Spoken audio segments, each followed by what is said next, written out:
Hey everyone, it's Dingo here. So today I got a fun little game project for everyone.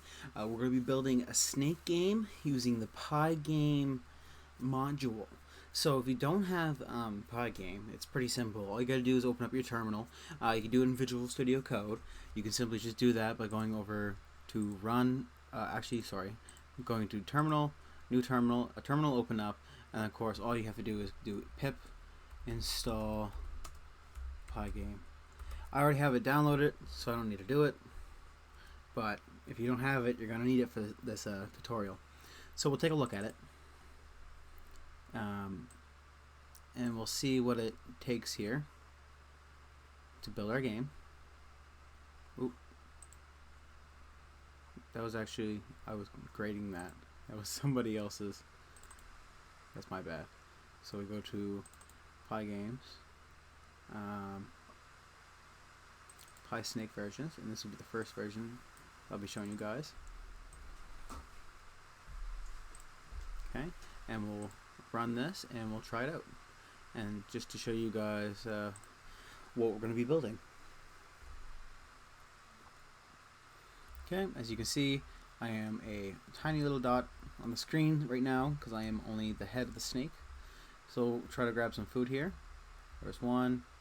You see our scores being kept up here. There's two, there's three. Now we got three little pieces attached to us, and so forth and so forth. And it'll just keep growing until we fill up the screen here. Of course, you can change up the displays, the colors to whatever you want. I'm just using what I was originally taught. I did look at changing the colors, but I like this. This is nice and cozy. But of course, if you run into yourself, you're gonna lose. Like I just did. I pressed back key as I went up, so but of course if you press C, it will continue the game. It will repeat it. The food starts somewhere random again, and you continue the process. But of course if you run into a wall, you will also lose the game. But then you can just press quit there and it's game over. So what we'll do is turn that off and we'll build this game right from scratch. So as I said, I'll put this down here so we don't get confused.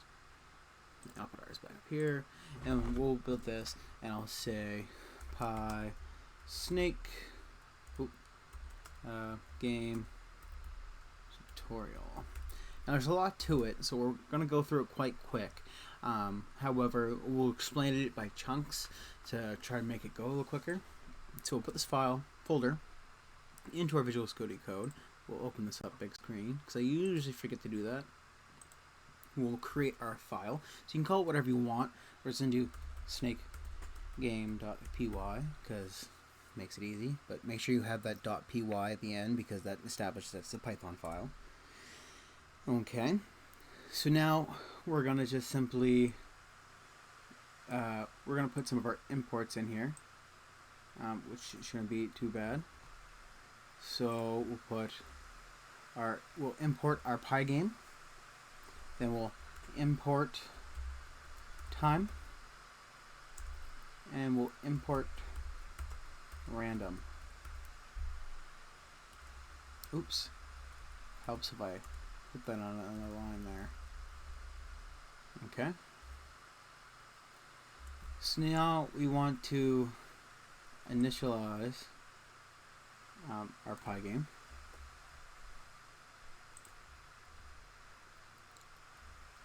And within that, we're just going to establish some of the colors we're going to use to create the filler in our windows, or at least our window display.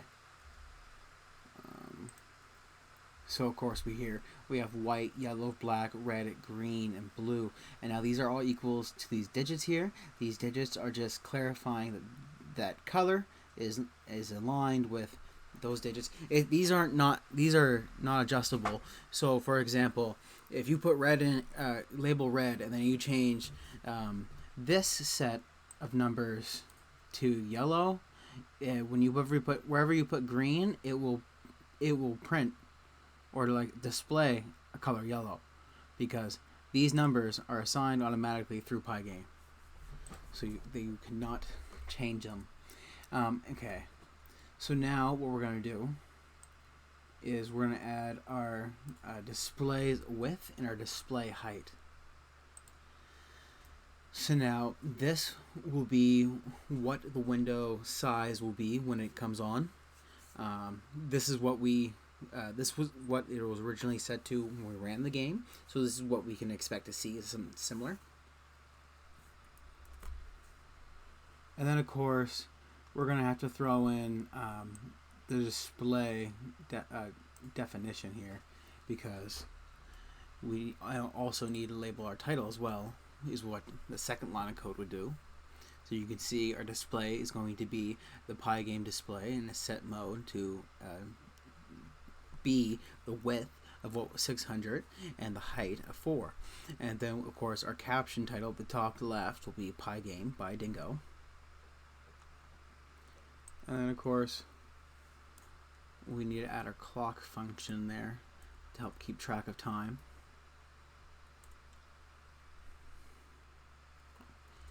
And we'll put some other functions in there.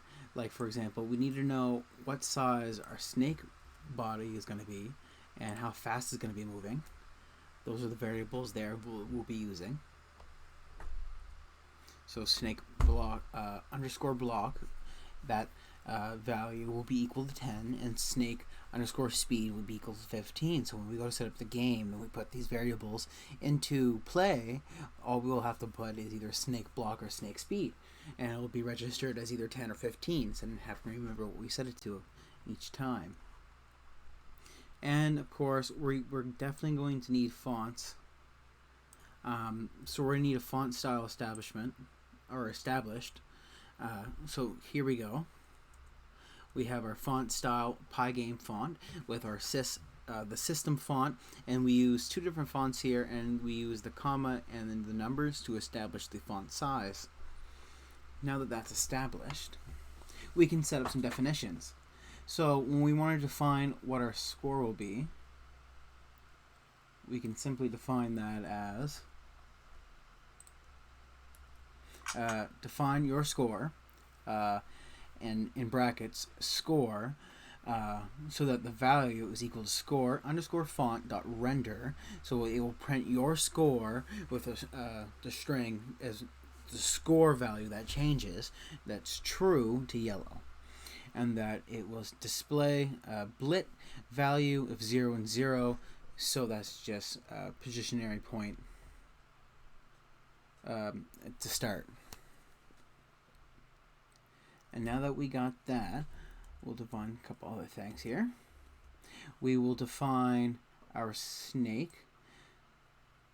So when we go to do this, we're going to put in a couple ranges here.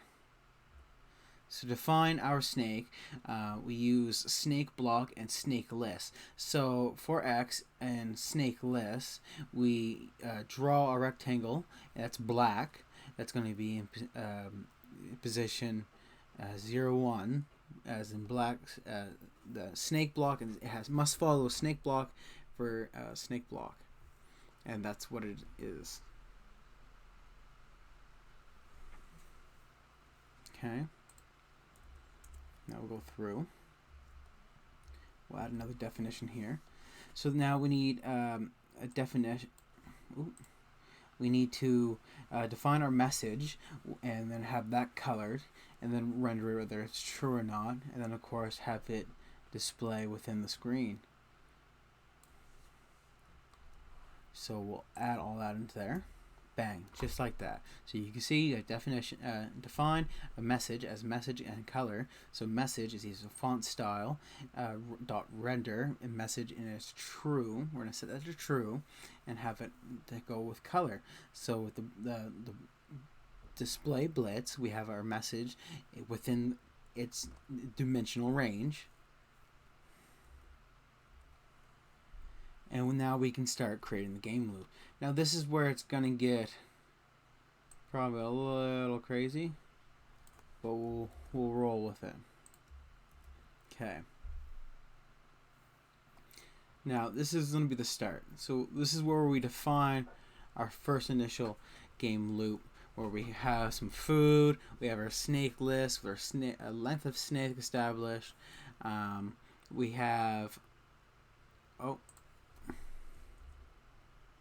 there we go. We have our game over established and game close established. But we'll have to define those as well. But for now, we will officially finish off the game loop itself. There's a lot to it, so I'm going to include the notes onto this one.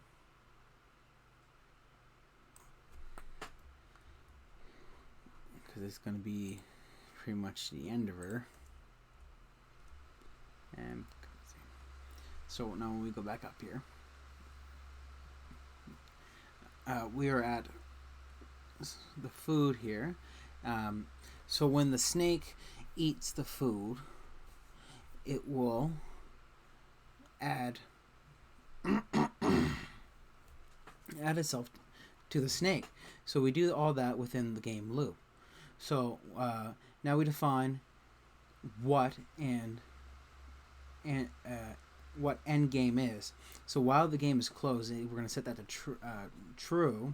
We're going to have the background set as blue, and then you lost. So the game's closed, you lost, that was closed game, and then has it update the screen. But for the event in the pygame to get, if the event type in the pygame key down, which is our Q or C, these will allow us to either C, replay the game loop, which we set at the bottom here, bang, or D, to quit completely, which will automatically enable the pygame.quit.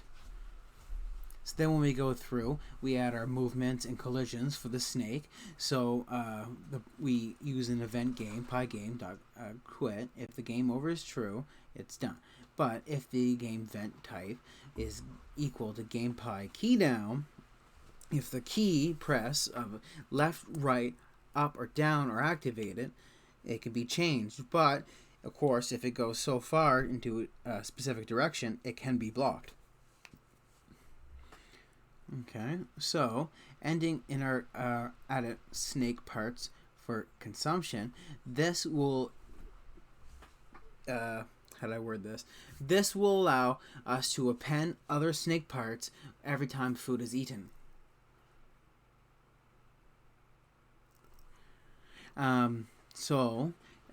If x1 is greater than or equal to the display width, or x1 is less than 0, or y1 is greater than or equal to the display height, or y1 is less than 0, we can game close, which is true.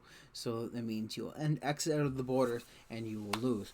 So within ranges, though, of x1 plus or equal to the x1 of change, and the y1 is plus or equal to the y1 of underscore change, we can activate game with a display of fill blue, the pygame draw of our food with react display green, food x, food y, and then have a snake block, activate that to append a head to the snake head, append 1 of x1, and a snake head append y1 to add to our snake list of append to the snake head, the original snake head, so it'll follow along.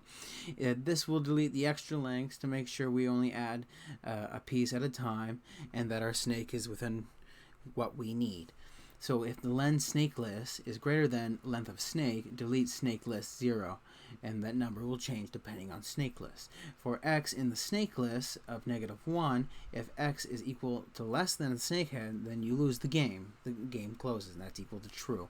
So with the setting the class for our snake and our score, our snake is set to follow the rules of our snake block and our snake list, whereas your score is followed by the length of your snake.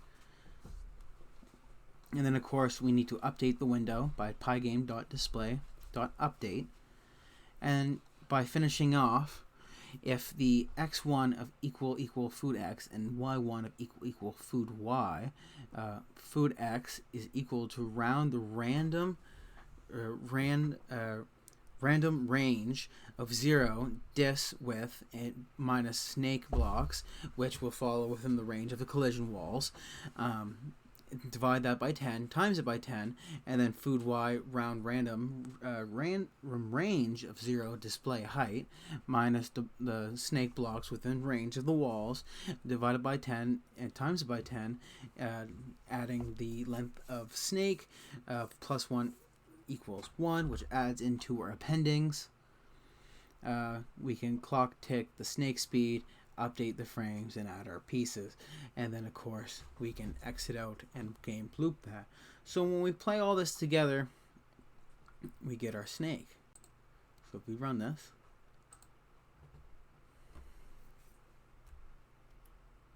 we get our snake. As I said, you could change the colors and stuff, but it's all up to you guys. I know we went over this really quick. I could have filled this out, but I'm a slow typer, so if I can just input these in sections and explain it, I may not have explained it entirely well, but well enough that I think we get the point. And I'll always have my GitHub page linked to this so that you can get the exact code anyways, so that you can reverse engineer this yourself, figure it out what goes where for yourselves. But this is pretty much how I figured it out. It's a lot to take in. You just got to remember, within your window display that we have set here, everything needs to fall into that. So when you're playing off game, game over, and game close, you're setting those ranges as your base, and then having the game close as your play again or go again as set to here will give you some options within game to restart, and then having the movements while in game set to follow snake blocks, you can't go past a certain point for that rule, and having all those tiny details set and defined are important. But this is by far the most efficient way I think I've seen it done up so far. There is another way that's done up with some more lines of code. I'm pretty sure it uses like the turtle shelling in order to do all its wonderful application magic, but we'll take a look at that as well. The other one does look a little more neater, but this is still a pretty functional game. So you let me know what you guys think, and if you want me to go into a more in-depth video specifically on this, you let me know, and we'll get to that before I move on to the second Python video. But until then, I'll let this one go, and I'll see what you guys think. Either way, if you don't feel like coding this and you just want to grab it off the internet, go to my GitHub, take it off my page, download it as a repository, or even copy and paste the code right into like a file, just like we created ours. And then once it's there, you'll be able to run it and play the game right away anyways, so you don't have to worry about it. But then if you wanted to make it your own, change the colors, change the display, do some different ranges, play around with it. That's what it's for. That's what coding is. It's just trying some things out for yourself and seeing what works and what doesn't work and having fun with it. And this is just something that was, let's face it, it's a fun classic game.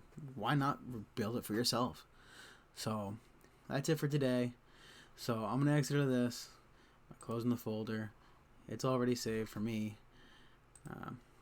That's the best part about Visual Studio Code, is it kind of has like a whole cloud server for itself. I can go onto a whole different computer, open up that page. That's no big deal. That's one of the reasons why we use it. Plus, it's terminal, it's multi-use. I can open up all kinds of terminals within this. So make sure you're using that too. Why not, right? Either way, it's been a good day. So keep coding. Have fun. Catch you guys later.